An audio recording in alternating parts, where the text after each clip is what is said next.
Hey, what's up? Rex from Rockstar Garage. Today we're doing a Titan tank install. We got a 2019 F350 dually, taking it from a 48-gallon tank to a 65-gallon tank.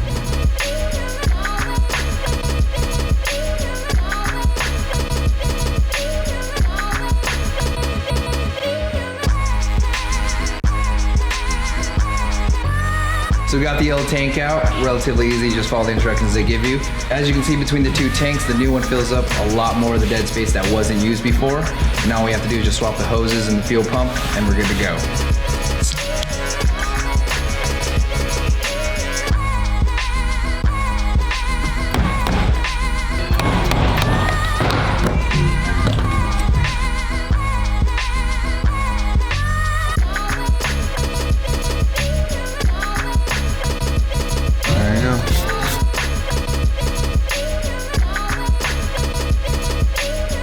Install's all done. The new tank went in pretty easy. Everything fit perfectly for being a lot bigger.